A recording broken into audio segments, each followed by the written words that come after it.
الغاز الجازوشيست اولا نحن ماناش بادين به في تونس. الغاز الجازوشيست اولا نحن ماناش بادين به في تونس.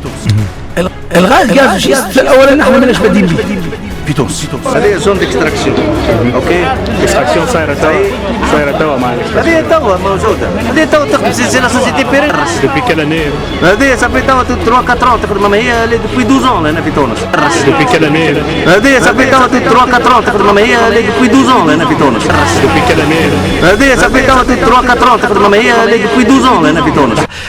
شنو هي حكايه هذه الشال اللي جايه قالت 150 مليون دولار واربعه ابار فما اكور ديجا سي صححتوا معاهم ولا شو؟ لا مازلنا ما صحناش معنا معهم اكور. اكور دو برانسيب.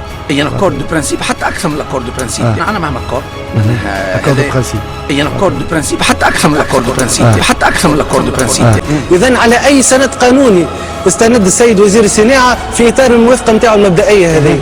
إذن على أي سند قانوني استند السيد وزير الصناعة في إطار الموافقة نتاعو المبدئية هذه؟ رد السيد منير بوعزيز وهو تونسي وهو نائب رئيس مجمع شال لشمال افريقيا والشرق الاوسط. هو نفس هذا اللي قابل السيد حمادي جبالي رئيس الحكومه وقابل السيد وزير الصناعه اللي تعرفوه في وزاره الصناعه. جاء لتونس في زياره خاطفه 4 سوايع فقط في طياره خاصه لكن نجمنا نتحصلوا عليه. هذا ما قال بالضبط على هذا المشروع مشروع غاز الشيست. شاهدوا بعد نرجعوا.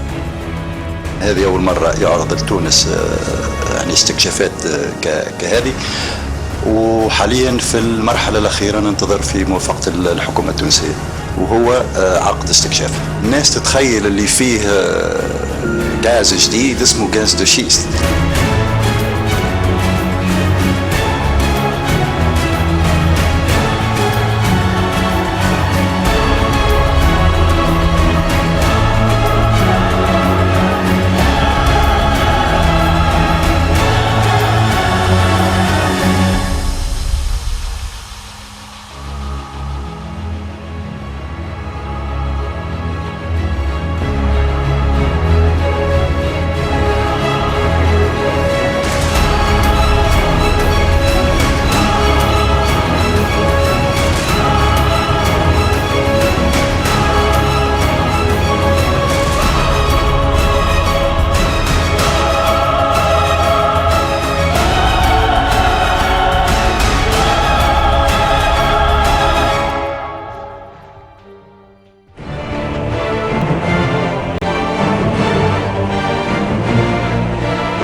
تبين أن هذه الشركة والمجرمين المشرفين عليها والمجرمين المتواطئين من داخل البلاد اتفقوا على أن هذه التكنولوجيا هذه يتم تنفيذها في تونس قطع نظر عن النتيجة.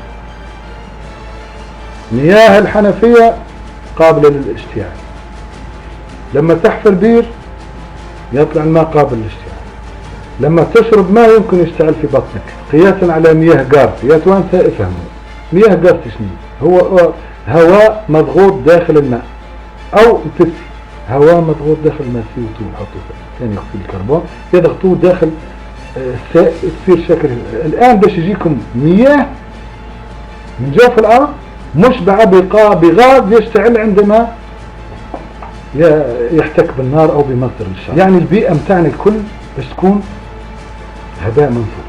تذكروا اللي صار في نيجيريا واللي صار في افريقيا جنوب الصحراء، حطموا لها كل الانفيرونمون تاعها وحطموا البيئة وحطموا الناس، ولنا نشوف في اشكال مشوهة من البشر ورؤوس مشتركة وبطون مشتركة وحالة عجز على مستوى الشتان. ما عادش يولد وما عادش يتوارد لانه يوقف في حل. انا تونس هي واحدة من 38 دولة يتوفر فيها هذا الغاز. على مستوى العالم العربي باش نكونوا واضحين موجود في 3 دول فقط، هي تونس، جنوب تونس من شط جريد الى رمادة الى برج الخاطر كله مليان بالغاز تحت الارض على بعد 4000 كيلومتر، والجزائر وليبيا. وانظروا ماذا يحاك في ربيعكم، شوفوا ماذا يحاك في ربيعكم واين توجه اتهام الغدر.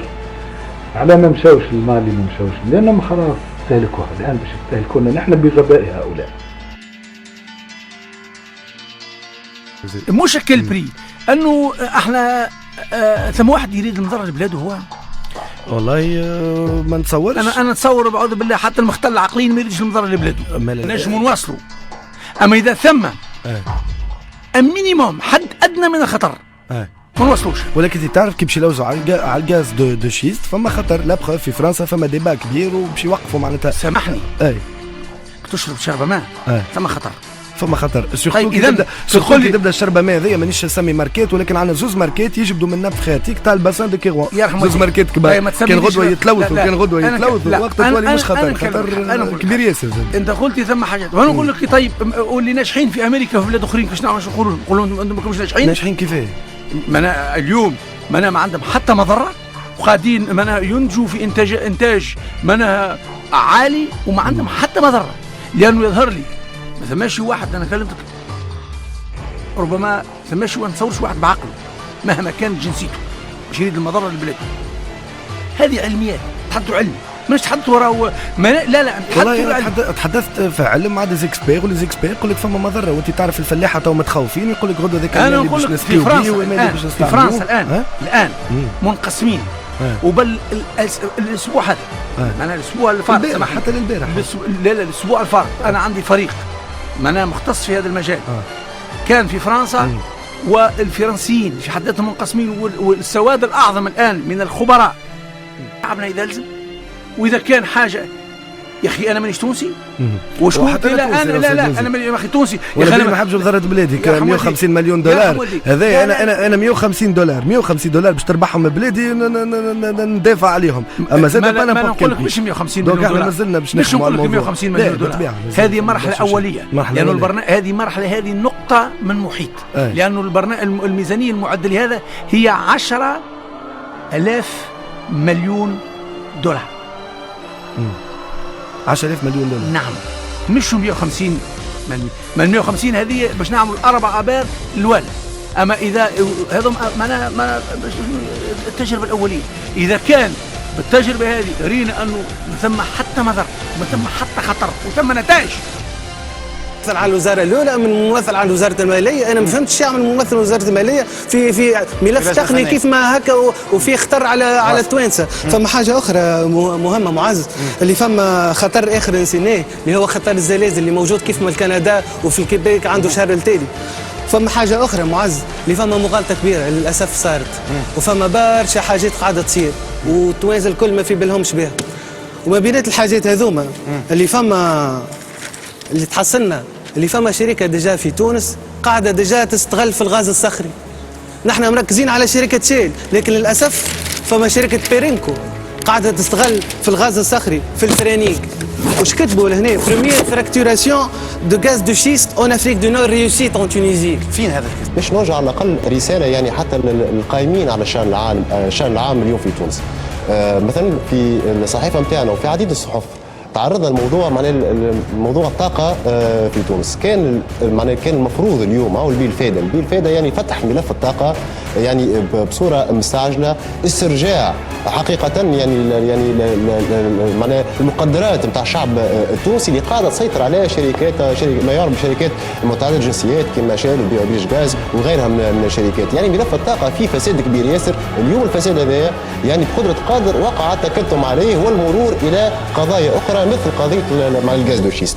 اليوم مفروض إذا نحبوا ريالمون ندخلوا فلوس الخزينة نتاع البلاد هذيا نعاودوا نحلوا جميع ملفات الطاقة نراجعوا جميع العقود اللي قاعدة تستنزف الثروات نتاع الشعب التونسي وتستنزف معناها كيقول لك تستنزف الثروات نتاع الشعب التونسي راهو على عقود قادمة زادة.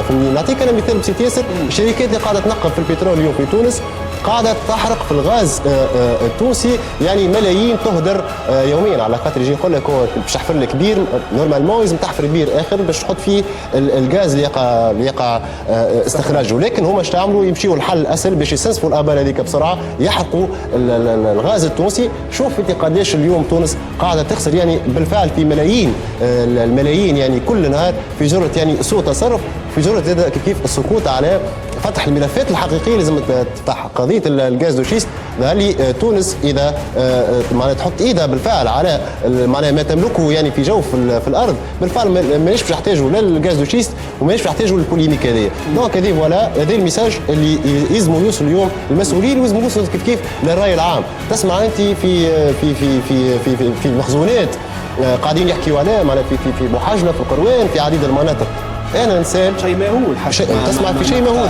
لهنا فما حاجتين، فما شركات اللي قاعده تنقب تعمل في بوليميك، تعرف اللي عندها كوتاسيون في البورصات العالميه، تحب تطلع في الاسعار باش تنجم تبيع الاسعار نتاع الاسهم نتاعها، لكن فما مخزونات حقيقيه. الاحتياطي التونسي نحن كتوانسه اليوم ما نعرفوش.